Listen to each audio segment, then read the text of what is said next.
Hello दोस्तों, ये है हमारा कुछ करने की कोशिश का 19वां दिन।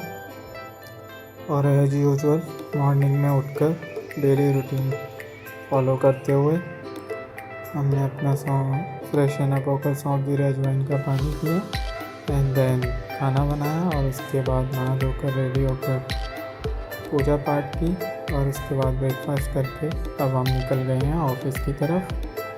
तो दोस्तों, ये जर्नी अभी तक क्या चल रही है, अभी तक रेगुलरिटी भी फॉलो हो पा रही है और ऐसे उम्मीद करता हूँ कि ये आगे तक भी इसी तरह बनी रहेगी। और दोस्तों, मज़ा भी आ रहा है अपने दिल की फीलिंग्स को यहाँ बोलने में। तो दोस्तों, आज हम जो बात करने वाले हैं वो बात इस तरह से रहेगी कुछ कि उसमें हम बात करने वाले हैं स्ट्रेस की। तो दोस्तों, स्ट्रेस का एक सबसे बड़ा जो रीज़न मैं मानता हूँ वो है हमारी ओवर थिंकिंग। और ओवर थिंकिंग को हम अगर चाहें तो कुछ हद तक खुद से भी कम कर सकते हैं। ऐसे नेगेटिव लोगों को हमारी लाइफ से या तो एग्जिस्ट ही ना रखें, मतलब होने दें, उन्हें रखें ही नहीं हम हमारी लाइफ में, या फिर हम चाहें तो उनको आउट कर सकते हैं। बट कई बार क्या होता है, आउट करना उनको मुश्किल हो जाता है क्योंकि हम अटैच होते हैं या किसी रीजन से वो हमारे क्लोज वंस होते हैं, जो भी है बहुत सारे कारण हो सकते हैं इस चीज़ों के दोस्तों। तो कई बार आउट करना उन्हें अपनी लाइफ से मुश्किल होता है।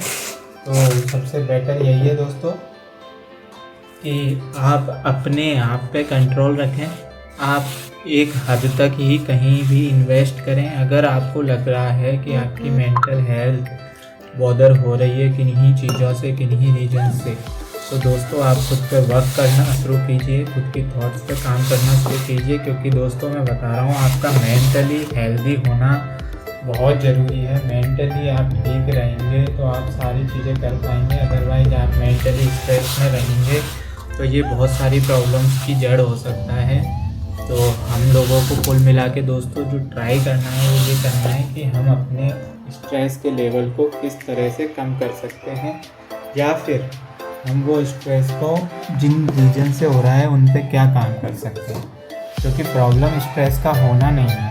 प्रॉब्लम क्या है, जब एक ही चीज़ बार बार रिपीट होगी तो वो स्ट्रेस आपको परेशान करेगा दोस्तों। और कई बार ऐसा होता है कि चीज़ें आउट ऑफ कंट्रोल हो जाती हैं, टॉक्सिसिटी आ जाती है आपके अंदर और वो टॉक्सिसिटी आपके नेचर में दिखने लगती है, आप लोगों से दूर भागने लगते हैं। तो दोस्तों, बात यह है कि आप जब भी ऐसा कुछ कर रहे हैं, अगर ऐसी कोई प्लानिंग चल रही है आपकी कि आपको लाइफ में अपने कुछ विजन लेके चलना है, तो आपको उसके लिए हार्ड वर्क, डिसिप्लिन वगैरह वो सब बात की चीज़ें हैं। पहले अपने आप को मोटिवेट रखना होगा और मोटिवेट रखने के लिए अपने आप का मेंटली फिट होना बहुत ज़रूरी है।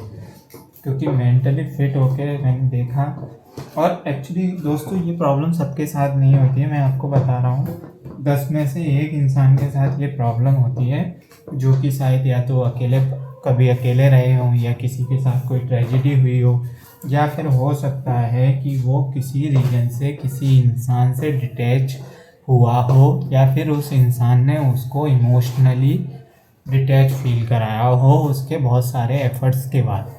तो दोस्तों, अटैचमेंट गलत नहीं है और अकेलापन गलत नहीं है।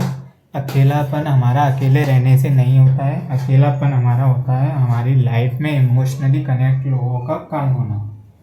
और प्रॉब्लम का सॉल्यूशन यही है कि आप एड्रेस करें कि कौन पर्सन्स हैं जो आपकी लाइफ को बॉदर कर रहे हैं। तो या तो उनसे बात करें आप इस बारे में ओपन अप होके, और अगर बात करने में आपको कोई प्रॉब्लम है तो आप उनसे चीज़ें कुछ इस तरह कर सकते हैं कि अपने आप पे काबू रख पाएँ, उनसे दूर रह पाएँ कुछ दिन।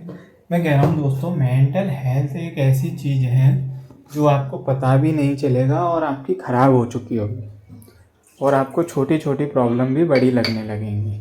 तो दोस्तों, इसका जो सबसे बड़ा सॉल्यूशन है वो मैं ये मानता हूँ कि हमें हमेशा ट्राई करना चाहिए, हमें हमेशा कोशिश करनी चाहिए कि जो चीज़ें हमें इम्पेक्ट कर सकती हैं एटलीस्ट उनसे तो हम दूर रहें। क्योंकि जब हम उन चीज़ों से दूर रहेंगे तो उसका एक फ़ायदा ये होगा दोस्तों कि हम विदाउट एनी रीज़न खुश रहना सीख जाएंगे। क्योंकि कई बार ऐसा होता है कि हमारे दुख उतने बड़े होते भी नहीं हैं जितने हम उन्हें सोचते हैं या बना लेते हैं। तो दोस्तों प्रॉब्लम है ना, दुख नहीं है। प्रॉब्लम दुख नहीं है, प्रॉब्लम उनके रीजन्स हैं। प्रॉब्लम बिना रीजन के जो दुख हो रहे हैं वो हैं। और मैं यही बोलूँगा, दुख खुशी अलग चीज़ें हैं, ये दोनों अलग पार्ट हैं। ऐसा कोई पर्सन नहीं होगा जिसकी लाइफ में दुख ना हो या सुखी ना हो, लेकिन उनको जो ट्रीट करने का जो रास्ता आता है हमारे पास, उनको जो ट्रीट करने का तरीका होता है वो सबका अलग अलग होता है दोस्तों। तो बस मेरा कहना यही है कि अगर हम उस समय खुद को थोड़ा सा भी पॉजिटिव रख पाएँ तो दोस्तों वो हमारे लिए एक अजीब सी स्ट्रेंथ का काम करेगा। और वो जो स्ट्रेंथ होगी ना दोस्तों, वो रॉकिंग होगी। उस स्ट्रेंथ की वजह से आप चीज़ें कुछ इस तरह से कर पाएंगे कि आप ना तो किसी चीज़ से फिर इम्पैक्ट होंगे, और इम्पैक्ट हो भी रहे हैं तो अपने आप पे कंट्रोल होगा आपका। और वो कंट्रोल जब तक रहता है, उस कंट्रोल के होने के बाद एक बार आप अगर बॉदर कर गए या फिर झेल गए उस चीज़ को, गो थ्रू हो गए, तो मैं बता रहा हूँ आपको लाइफ टाइम लेसन मिलने वाला है कि आपको कैसे उन चीज़ों से निकालना है। एक अगर छोटे से स्ट्रेस से आपको निकालने की खुद को प्रैक्टिस आ गई तो आप बड़े से बड़े स्ट्रेस को भी खुद से निकाल सकते हैं। और ये कोई बहुत बड़ी बात नहीं है, बस उसके लिए हमें वर्क करना है अपने थॉट्स पर, कि हम किस चीज़ के बारे में हद से ज़्यादा सोच रहे हैं, कि हम किस चीज़ के बारे में हद से ज़्यादा नहीं सोच रहे हैं, या फिर हमें क्या वाकई में उस चीज़ के लिए इतना सोचना चाहिए। और अगर नहीं सोचना चाहिए तो क्यों नहीं सोचना चाहिए, और सोचना चाहिए तो उसको सोचने के क्या कारण है। क्योंकि प्रॉब्लम यहाँ पे कुछ भी नहीं, प्रॉब्लम यहाँ पे हमारी सोच है। आगे पीछे चीज़ें उसी से बनती हैं, उसी से बिगड़ती हैं। जैसे ही हम हमारी थॉट्स को थोड़ा सा कंट्रोल में लाएंगे तो चीज़ें बेहतर होंगी हमारी लाइफ में। ये जैसा कि आपने देखा होगा, बहुत सारी चीज़ें ऐसी होती हैं जो हम बिना कुछ करे भी ठीक कर लेते हैं, और बहुत सारी चीज़ें ऐसी होती हैं कि आप बहुत सारे एफ़र्ट्स करके भी ठीक नहीं कर पाते। जैसे दोस्तों मैं आपको बताऊं, मेरे को नहीं पता, मैं पिछले 1-1.5 साल से ऐसी प्रॉब्लम से निकल रहा हूँ। मतलब मेरे फ्रीक्वेंट कभी कुछ प्रॉब्लम्स आ रही हैं। जैसे पहले टाइफाइड हुआ, टाइफाइड के बाद कुछ इश्यूज़ आए, मेरी पसलियों में दर्द, बहुत सारी दिक्कतें पिछले 1-1.5 साल से दोस्तों मैं इन्हीं सब चीज़ों से गुजर रहा हूँ। तो अभी रिसेंटली मैंने फाइंड आउट किया कि मैंने डॉक्टर को बोला कि मैंने कहा सर मेरे इधर ये पेन होता है। मैंने सारे टेस्ट वगैरह कराए तो मेरे वो टेस्ट में कुछ पेन वेन भी नहीं आया, मतलब कोई रीजन्स नहीं आया, ऐसा कोई वो इशू नहीं आया। तो मैं एक डॉक्टर से मिला, डॉक्टर ने बोला क्या आपको ये दर्द बहुत लंबे समय से है? मैंने कहा हाँ सर। तो डॉक्टर ने बोला क्या अभी तक आपको कोई ऐसी बड़ी प्रॉब्लम हुई? मैंने कहा सर अभी तक तो नहीं हुई। कि तो फिर आप क्यों डर रहे हो? अगर कोई भी ऐसी प्रॉब्लम होती तो वो इतने दिन नहीं रहती है, 1-1.5 साल कोई भी प्रॉब्लम नहीं रहती है, उसके साइड इफ़ेक्ट या कोई बहुत बड़ी प्रॉब्लम बन जाती है वो इतने टाइम में, तो अब तक आपको वो दिक्कत होने लगती। तो जस्ट अपने थॉट्स पे, इमोशंस पे काबू रखिए। आप या तो किसी चीज़ के बारे में बहुत ज़्यादा सोच रहे हैं दोस्तों, ये मैं आपको डरा नहीं रहा हूँ या ऐसा कुछ नेगेटिविटी नहीं है, ये जस्ट एक एक्सपीरियंस है जो शेयर कर रहा हूँ। कभी भी अपनी हेल्थ को लेके आप ऐसा मत सोचिए, क्योंकि आपने देखा होगा आजकल की जनरेशन और लाइफ स्टाइल के हिसाब से जैसे ही हमें कोई छोटी सी छींक भी आती है ना, तो हम उसका सबसे बड़ा एक्सक्यूज़ ढूंढते हैं कि ये छींक का ये रीज़न हो सकता है। दोस्तों थॉट ये है, मैंने देखा है कि हमारे अपने दिमाग में खुद इतनी शक्ति होती है कि वो खुद को सही कर सकता है। हमारी बॉडी में इतनी शक्ति होती है कि वो खुद से चीज़ें सही कर सकती है। बस हमको ज़रूरत है तो एक उस मोटिवेशन की, एक उन चीज़ों की जो चीज़ें हमें हमारी खुद के अंदर की शक्ति पहचाननी है कि हमारी क्या स्ट्रेंथ है, क्या वीकनेसेस हैं। और सबसे बड़ी बात जो मैं बोल रहा हूँ, एक दोस्तों रूटीन फॉलो आप करेंगे, पर रूटीन फॉलो करने के लिए आपका मेंटल हेल्थ का ठीक होना बहुत ज़रूरी है। जब तक आप मेंटली ठीक नहीं होंगे तो मुझे नहीं लगता कि आप उस बाहर से फिज़िकली भी फिट होंगे। क्योंकि मैंने देखा दोस्तों, जैसे मेरे ये इश्यूज़ हुए ना, तो मुझे शायद ऐसा लगा कि मुझे थोड़ा सा कुछ ऐसा एंजाइटी। एक बार मैं एक दो डॉक्टर, एक न्यूरो वाले डॉक्टर को भी दिखाया और एक सिंपल डॉक्टर को भी दिखाया, तो मुझे कहीं ना कहीं ऐसा लगा कि मतलब ये डॉक्टर ने बोला था आपको एंजाइटी से भी पेन हो सकता है ये। बट मैंने फाइंड आउट किया कि मेरे पास ऐसे कुछ रीजन्स तो है नहीं जिस वजह से मुझे एंजाइटी हो। तो उसने बोला ज़रूरी नहीं कि कुछ रीजन से हो, कई बार हमारे प्रीवियस कोई ऐसे डर होते हैं, फियर होते हैं, या फिर हम कहीं लॉन्ग टाइम बहुत ज़्यादा लंबे समय तक अकेले रह लें, तो एक होम सिकनेस भी एक तरह से एंजाइटी का रीज़न बन सकती है।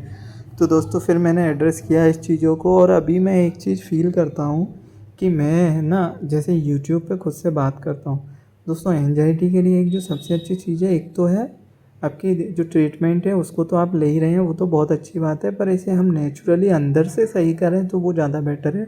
और उसके लिए सबसे इम्पोर्टेंट है मेडिटेशन। अगर आप सुबह एटलीस्ट 5 से 10 मिनट भी अगर मेडिटेशन के लिए खुद को दे रहे हैं तो दोस्तों आप मैं सपोज मतलब ट्रस्ट कीजिए 15 दिन में आपको फ़र्क दिखेगा।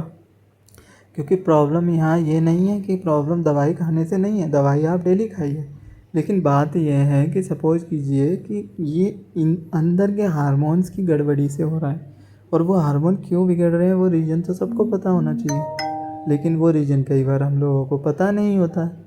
तो दोस्तों बात यही है कि हमको कोशिशें कुछ ऐसी करनी है कि हम खुद को बेहतर बना पाएँ, खुद को स्वस्थ रख पाएँ, और स्वस्थ बन रखने में खुद के में सबसे बड़ा जो रोल है वो है हमारा खुद का। क्योंकि हम लोगों के पर इम्पेक्ट होकर, मतलब मैं बोल रहा हूँ कोई कितना भी क्लोज हो, अगर उससे खराब इम्पेक्ट होकर हम अपनी कोई इंडिविजुअल नुकसान कर रहे हैं या फिर डैमेज कर रहे हैं, तो ये दोस्तों खुद की बॉडी की तौहीन है, बेइज्जती है।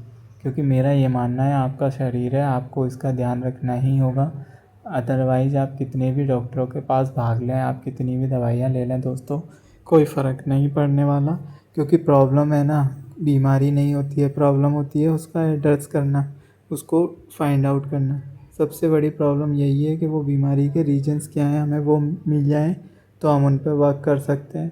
पर आजकल के टाइम में जो आप और मैं हम सब जो जिस प्रॉब्लम से जूझ रहे हैं वो जूझ रहे हैं हमारे आसपास की नेगेटिविटी। दोस्तों नेगेटिविटी ज़रूरी नहीं किसी इंसान में, जगह में हो या फिर ऐसा हो, किसी किसी पर्सनैलिटी में भी नेगेटिविटी होती है दोस्तों। और वो नेगेटिविटी में गलत सेंस में नहीं बोल रहा हूँ, वो नेगेटिविटी ऐसा होता है उनकी वाइब हमें सूट नहीं करती हैं। मतलब मैं ये नहीं कह रहा कि बुरे हैं या अच्छे इंसान, वो जजमेंट देने वाला मैं कोई भी नहीं हूँ, मैं जस्ट अपनी थॉट शेयर कर रहा हूँ कि कई बार किसी इंसान की पर्सनैलिटी इस तरह से डेवलप हुई होती है कि उसके अंदर वो ग्रेविटी होती है नेगेटिविटी या पॉजिटिविटी की, कि वो वहाँ खड़ा हो इंसान तो पूरा माहौल बदल सकता है। तो दोस्तों बस यही है कि हर चीज़ को एड्रेस करो, जो भी आपके फैक्टर्स हैं लाइफ को इम्पेक्ट कर रहे हैं उन्हें एड्रेस करो। आज का ये टॉपिक हेल्थ के बारे में इसलिए था कि आपको अगर जीवन में आगे कुछ करना है तो उसके लिए आपने कहीं पढ़ा होगा, वो एक कहावत है, पहला सुख निरोगी काया। और दोस्तों पहला सुख यही है, वाकई में मैं ये पिछले 1-1.5 साल में फ़ील कर लिया है। आप कितना भी पैसा कमा लो, आप कुछ भी कर लो, पर जो सबसे बड़ा फ़र्क है लाइफ का वो जब ही आएगा जब आप हेल्दी होंगे। आपका पूरा मोटिवेशन वर्क जब ही करेगा जब आप हेल्दी होंगे। क्योंकि चीज़ें ऐसी हैं कि आप खुद का ध्यान रखेंगे, आपका शरीर आपका ध्यान रखेगा, और अगर आप खुद का ध्यान नहीं रखेंगे तो आपकी बॉडी आपका साथ नहीं देगी। मैं बता रहा हूँ, जैसे पैसा इंपॉर्टेंट है लाइफ के लिए, वैसे ही अच्छी हेल्थ भी ज़रूरी है। तो कभी भी नेक्स्ट टाइम डॉक्टर को दिखाने जा रहे हैं कोई प्रॉब्लम के लिए, तो पैसे देते समय ये ना सोचें कि ये पैसा मेरा वेस्ट हो गया। एक तरह से इसे आप इन्वेस्टमेंट समझिए, अपनी लाइफ स्टाइल को अच्छे से रखिए दोस्तों, क्योंकि सबसे ज़रूरी आपकी हेल्थ है, आप खुद हैं आपके लिए। अगर आप ठीक रहेंगे तो आप बहुत सारी चीज़ें खुद से कर सकते हैं। बस मेरा यही कहना है कि ये वीडियो में मैंने जो भी बोला होगा, अगर किसी भी इंसान के थोड़ा सा भी काम आ पाए तो बहुत अच्छा है दोस्तों। ये मेरा पर्सनल एक्सपीरियंस था जो शेयर किया मैंने आपके साथ। अब बस इतना ही है कि जैसे ये नेक्स्ट वीडियोस वगैरह में अपन टॉपिक जो भी हैं डिस्कस करते रहेंगे। बस आप कोशिश करें कि अगर ये वीडियो दिखे तो इसको वीडियो को आप लाइक शेयर सब्सक्राइब ज़रूर करें, क्योंकि पॉइंट ये है कि ज्ञान सभी देते हैं, बट मैं ज्ञान नहीं दे रहा हूँ यहाँ, मैं जस्ट शेयर कर रहा हूँ। तो थॉट्स जब शेयर हो रहे हैं तो चीज़ें भी वर्क करती हैं। चलिए दोस्तों, मिलते हैं नेक्स्ट ब्लॉग में, तब तक के लिए tata bye bye, take care, हंसते रहिए, मुस्कुराते रहिए और दिल खोल कर एक दूसरे की मदद कीजिए।